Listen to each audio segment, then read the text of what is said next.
Today we have with us Congressman Bill Flores, who represents the 17th District of Texas. Thank you, sir, for agreeing to speak with USINPAC. Well, thank you for inviting me to speak to your group. So what are your views on the current US-India relations, and what collaborative actions do you envisage between these two nations? Well, I think that overall I'd say that the relationship between India and the United States is very strong right now. But as with any relationship, I think it could probably be stronger. I think there are some ties that we need to try to work on to make that relationship tighter and more cohesive. The Texas delegation here in Congress was fortunate. We got to have dinner with the U.S. Embassy. We were invited by the ambassador to join you, and we did talk about ways to make those ties stronger. And I think we should pursue those. So both the United States and India have been victims of terrorism. In fact, just 3 days back, there were serial bomb blasts in Bombay. What sort of joint activities do you think these two countries should do to eradicate this menace? Well, there are a couple of things. One is, I think, by working together that we can transfer information, transfer intelligence, so that we have a better feel for what's happening, what the intelligence issues are in India, and the same thing here. We can be sharing what we're learning about people that would like to do both societies harm. The other thing that I think we need to do is we need to work closely together in order to try to maintain a better relationship with Pakistan. I mean, as you're well aware, the first big terrorist problem that India had was with folks from Pakistan, and we need to work together to try to build a stronger relationship with Pakistan and stabilize Pakistan so that we don't have incidents like that in the future. So have you ever been to India? I have. I've actually had 3 or 4 trips to India in the mid-90s. I've been to Delhi and to Mumbai and to Madras, and I've really enjoyed my times there.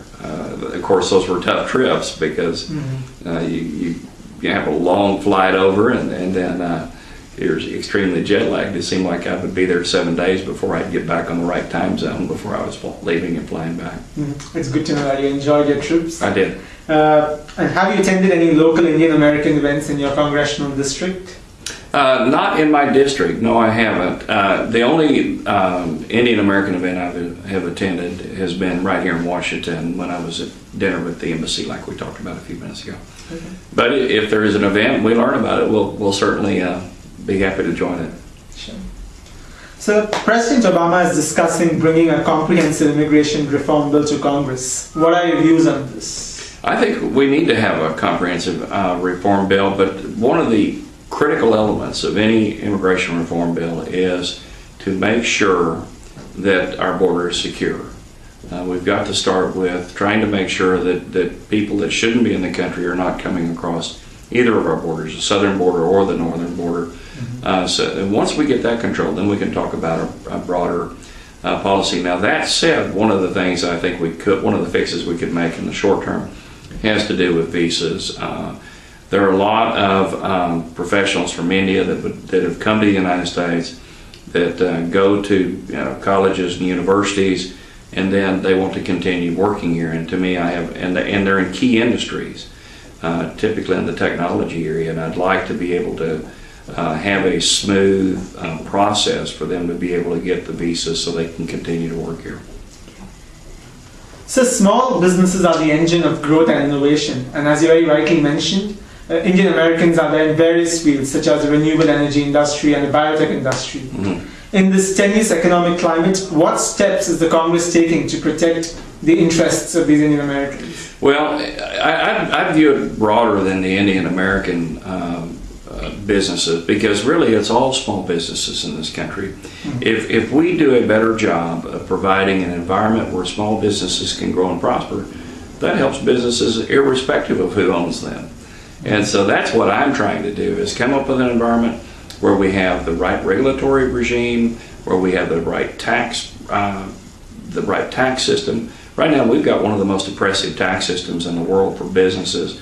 I want to have the most competitive tax regime in the world for businesses, whether they're small businesses or large businesses, Indian American businesses, Hispanic American businesses, whatever they are. I want to have the strongest the strongest environment to grow successful small businesses. Mm-hmm. So you're a professional expert in the energy industry, and also you're a member on the subcommittee for energy.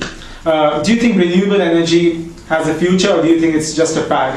Actually, I do think it has a future. I'm happy to say that my wife and I have a solar generating system on my house, and we're the largest generators of solar electricity in Brazos County, Texas. So I have, not only do I believe it, I put my money where my mouth is. But that said, one of the things I don't like is I don't like the federal government trying to pick winners and losers in the renewable energy business. To me, what I want to see is each technology achieve success on its own. And either, because the technologies that are good will automatically succeed over time. I don't want to have any impediments to keep them from succeeding, but I want to let them succeed on their own. I don't think that we need to be trying to encourage businesses through government subsidies and set-asides and things like that. I think we need to let these businesses blossom on their own. For instance, let me give you an example. The solar panels on my house are about 11% efficient. About 11% of the energy from the sun actually gets converted into electricity. There are probably a couple of college graduate students out there somewhere, maybe from India, who are in the process of creating the next photovoltaic cell that's going to be 50% efficient. And if they do that, that's a paradigm change. It makes obsolete everything that we've done. But yet the federal government is trying to give subsidies in the technology which really doesn't work today. Mm-hmm. The investment I made in my solar system really will never pay out. But I was able to afford to do it, and I thought it was the right thing to do. But I want to have an environment where we don't subsidize things that are not as optimum as they can be. That's a very valid point. Mm-hmm. So what's your message for USINPAC? Well, what I'd like to say is that I welcome the friendship between India and the United States, and that I'd like to make that relationship stronger, and that I have an open door here, and if there's anything I can do to help the Indian American community, that my constituents should feel free to contact me, and we'll do all we can to be part of developing that strong relationship. And do you have any specific message for your Indo-American constituents? Come see me. I'd be happy to visit with you. Okay. Okay. Thank you very much, sir. It was a pleasure talking to you. Thank you. I enjoyed visiting with you.